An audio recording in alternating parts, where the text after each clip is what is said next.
Assalamualaikum warahmatullahi wabarakatuh. Kembali lagi dengan saya Gusti dengan NIM 2211091010, nomor absen 3, kelas 1C, program studi D4 Tril, jurusan Teknik Elektro, Politeknik Negeri Padang. Pada kesempatan kali ini, dalam rangka tugas instalasi listrik 2 pertemuan 13, saya akan membahas mengenai instalasi ruang khusus. Nah, untuk penjelasan lebih lengkapnya, silakan simak video berikut ini. Nah, apa itu instalasi ruang khusus? Instalasi ruang khusus merupakan sistem instalasi listrik yang dirancang dan diimplementasikan secara khusus untuk memenuhi persyaratan teknis dan keamanan yang tinggi dalam suatu ruang khusus. Ruang khusus ini dapat mencakup laboratorium, fasilitas medis, pusat data, area industri yang sensitif, dan lain sebagainya. Nah, faktor yang harus diperhatikan dalam instalasi ruang khusus ini yaitu yang pertama adalah keandalan dan kontinuitas pasokan listrik. Yang kedua adalah pemisahan dan pengendalian kabel. Yang ketiga ada grounding dan proteksi dari lonjakan listrik. Yang keempat perlindungan terhadap gangguan elektromagnetik. Dan yang kelima adalah kepatuhan terhadap standar keselamatan. Nah, seperti yang kita ketahui bahwa instalasi ruang khusus terdiri dari berbagai macam ruangan.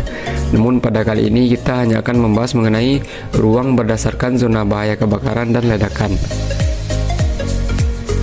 Instalasi listrik di lokasi dan ruangan yang digolongkan berbahaya disebabkan karena terdapat campuran udara dan gas, uap debu, atau serat yang mudah terbakar atau meledak.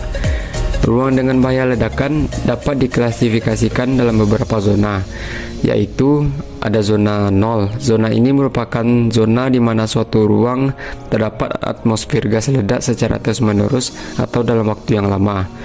Yang kedua ada zona 1. Zona 1 ini merupakan zona di mana suatu ruang mungkin terdapat atmosfer gas ledak dalam operasi normal. Yang ketiga ada zona kedua. Zona ini merupakan suatu ruang di mana mungkin tidak terdapat atmosfer gas ledak dalam operasi normal, dan jika hal ini terjadi, kemungkinannya tidak sering dan hanya akan berlangsung dalam waktu singkat.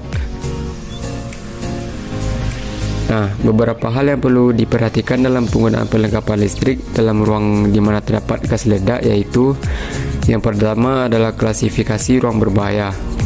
Yang kedua adalah suhu nyala gas atau uap yang terdapat di dalam ruang. Yang ketiga, perlengkapan yang sesuai dengan gas atau uap yang terdapat di dalam ruangan. Yang keempat, pengaruh eksternal dan suhu sekitar. Nah, berikutnya ada pemilihan kabel fleksibel di dalam ruang berbahaya yang harus dipilih dari beberapa kategori berikut. Kategori yang pertama, kabel fleksibel berselubung karet kuat yang biasa.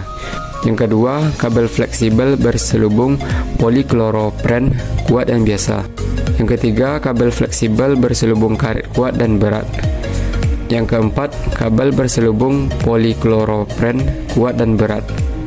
Dan yang kelima, kabel berisolasi plastik ekivalen dengan kabel fleksibel berselubung karet kuat yang biasa. Nah, perlengkapan listrik yang dipasang dalam ruang berbahaya ini juga harus mempunyai tanda pengenal sebagai berikut. Tanda pengenal yang pertama yaitu nama pabrikan atau merek perlengkapan. Yang kedua, identifikasi pabrikan perlengkapan. Yang ketiga, simbol X. Nah, simbol ini menandakan bahwa perlengkapan listrik tersebut dibuat dan diuji untuk kondisi atmosfer gas ledak atau tergabung pada aparat yang dimaksud. Yang keempat, tanda untuk setiap jenis proteksi. Nah, tanda untuk setiap jenis proteksi ini juga terdiri dari beberapa macam. Yang pertama untuk aparat dalam minyak, yang kedua untuk selungkup bertekanan, yang ketiga untuk aparat berisi pasir, yang keempat aparat untuk selungkup tahan api, yang kelima untuk keamanan ditingkatkan, yang ketujuh untuk keamanan intrinsik kategori A, dan yang kedelapan untuk keamanan intrinsik kategori B. Nah, yang kelima ada simbol untuk kelompok perlengkapan listrik. Yang keenam, perlengkapan untuk kelompok 2 yang suhu permukaannya melebihi 450 derajat Celcius yang mempunyai tanda suhu saja. Dan yang ketujuh, nomor seri. Yang kedelapan, jika telah mendapatkan sertifikat pengujian, maka dicantumkan tanda sertifikasi, sebaiknya dengan urutan berikut. Urutannya yang pertama tahun sertifikasi, kemudian diikuti dengan nomor seri sertifikasi tahun tersebut. Berikutnya kita masuk ke kelompok perlengkapan. Nah, berikut merupakan pengelompokan perlengkapan instalasi khusus. Kelompok yang pertama. Kelompok perlengkapan yang pertama ini digunakan dalam penambangan atau lebih tepatnya gas metana, dengan catatan bahwa penggunaan perlengkapan listrik kelompok 1 ini tidak termasuk dalam PUIL 2000. Nah, berikutnya ada kelompok yang kedua. Kelompok kedua ini merupakan kelompok perlengkapan yang digunakan dalam industri lainnya. Perlengkapan kelompok 2 ini juga terbagi menjadi beberapa bagian. Yang pertama adalah kelompok 2A.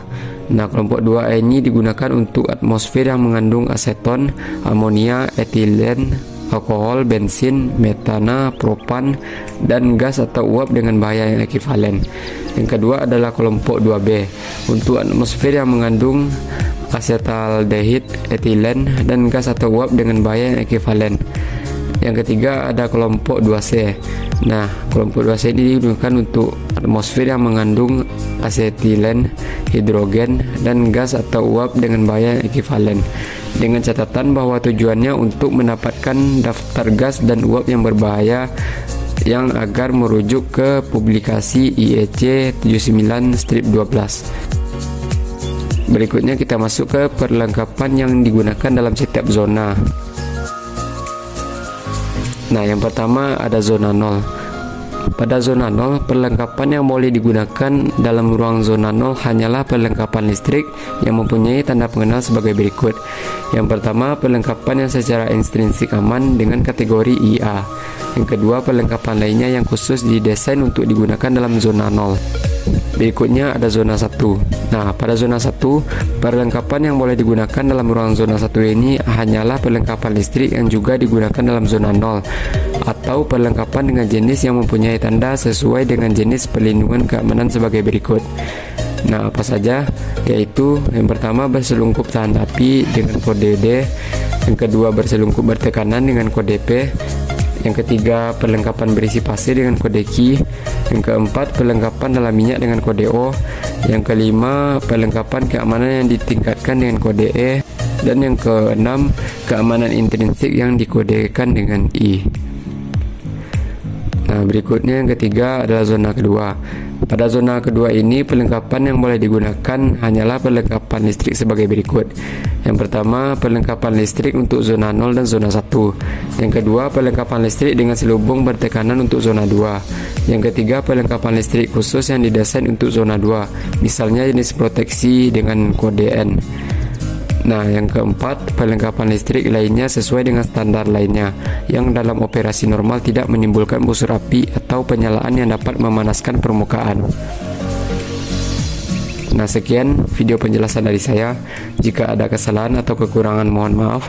Wassalamualaikum warahmatullahi wabarakatuh.